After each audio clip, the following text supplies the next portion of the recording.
لوگوں کے خاندانوں کو ہراساں کیا گیا، پی ٹی آئی کو کچلنے کی غرض سے مسلسل انسانی حقوق کی پامالی کی جا رہی ہے اور عوامی جذبات کو مجروح کیا جا رہا ہے۔ اب مجھے یہ بتائیں کہ جو ٹاؤٹ شور مچا رہے ہیں اس میں کہاں پہ معافی اور این آر او کی بات کی گئی ہے؟ وہ تو سارے کا سارا ریکارڈ سامنے لا رہے ہیں تاکہ جی ایچ کیو کے ریکارڈ پر یہ خط موجود ہو، آنے والی لیڈرشپ کے سامنے ہو، اور تاریخ جب لکھی جائے تو اس میں بتایا جائے کہ عمران خان ایک لیڈر تھا اور اس نے جیل میں بیٹھ کر قیدی ہوتے ہوئے یہ کام کیا۔ پانچویں بڑی وجہ سیاسی عدم استحکام اور معیشت کا برا حال ہونا ہے۔ پاکستان کے عوام پاکستان چھوڑنے پر مجبور ہو رہے ہیں اور بیرون ملک تیزی سے سرمایہ منتقل ہو رہا ہے، کاروبار لوگ منتقل کر رہے ہیں، اور یہ سب کچھ اس لیے کر رہے ہیں کہ ایک تو دہشت گردی کا خوف ہے، دوسرا قانون کی حکمرانی نہیں، نظام انصاف کو برباد کر دیا گیا ہے، اس لیے سب کے سب لوگ باہر شفٹ ہو رہے ہیں، جس سے پاکستان کی معیشت اندر سے کھوکھلی ہو چکی ہے۔ چھٹی وجہ خان نے کہا کہ تمام اداروں کا اپنے فرائض چھوڑ کر سیاسی انتقام کی غرض سے پی ٹی آئی کو کچلنے کا کام کرنا ہے۔ میجر اور کرنل سطح کے افراد کی جانب سے عدالتی احکامات کی دھجیاں بکھیرنے کا سلسلہ جاری ہے، عدلیہ کے فیصلوں کو جوتے کی نوک پر رکھا جا رہا ہے۔ بحیثیت سابق وزیر اعظم میرا کام اس قوم کی بہتری کے لیے ان مسائل کی نشاندہی ہے جس کی وجہ سے فوج مسلسل بدنامی کا شکار ہو رہی ہے، اور میری پالیسی پہلے دن سے ہی ایک ہے کہ فوج بھی میری، ملک بھی میرا، اور اس ملک کی استحکام اور سلامتی کے لیے ناگزیر ہے کہ فوج اور عوام کے درمیان خلیج کم ہو، اور اس بڑھتی خلیج کو کم کرنے کی صرف ایک صورت ہے، اور وہ یہ کہ فوج کا اپنی آئینی حدود میں واپس جانا، سیاست سے خود کو علیحدہ کرنا، اپنی معین کردہ ذمہ داریاں پوری کرنا، یہ کام فوج کو خود کرنا ہوگا، ورنہ یہی خلیج بڑھتی جائے گی اور قومی سلامتی کی اصلاح میں فالٹ لائنز بن جائیں گی۔ تو ناظرین کرام، اس سے زیادہ کوئی چارج شیٹ نہیں ہو سکتی۔ خان نے پوری تفصیل آرمی چیف کے سامنے رکھی ہے۔ اس سے آگے انہوں نے یہ بھی کہا کہ جی ایس پی پلس سٹیٹس خطرے میں ہے کیونکہ پاکستان میں بنیادی انسانی حقوق کو پامال کیا جا رہا ہے۔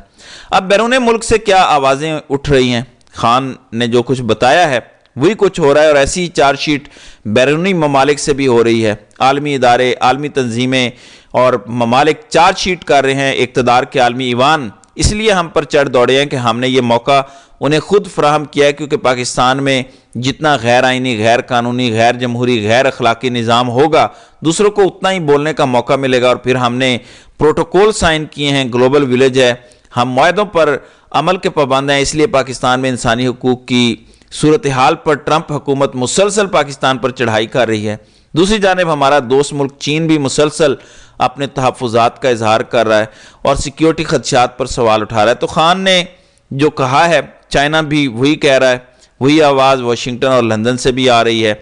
امریکی محکمہ خارجہ نے آفیشلی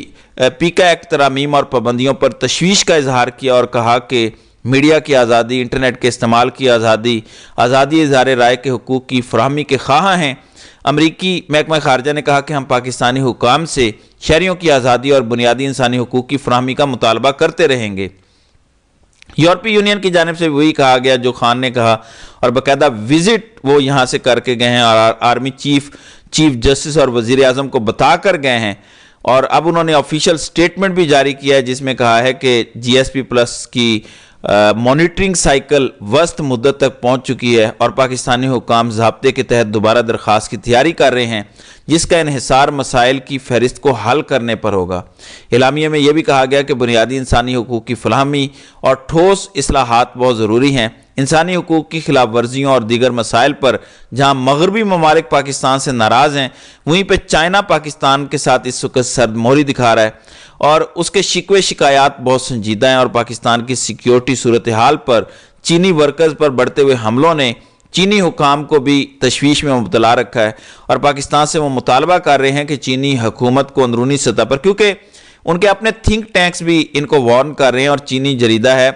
جو ساؤتھ چائنا مارننگ پوسٹ، اس کی رپورٹ میں کہا گیا ہے کہ بیجنگ نے بلوچستان میں سیکیورٹی کی روز بروز بگڑتی صورتحال پر اسلام آباد سے فیصلہ کن کردار ادا کرنے کا مطالبہ کیا۔ یہ اب چائنا کی آفیشیل اوپینین آ رہی ہے۔ آپ کو پتہ ہے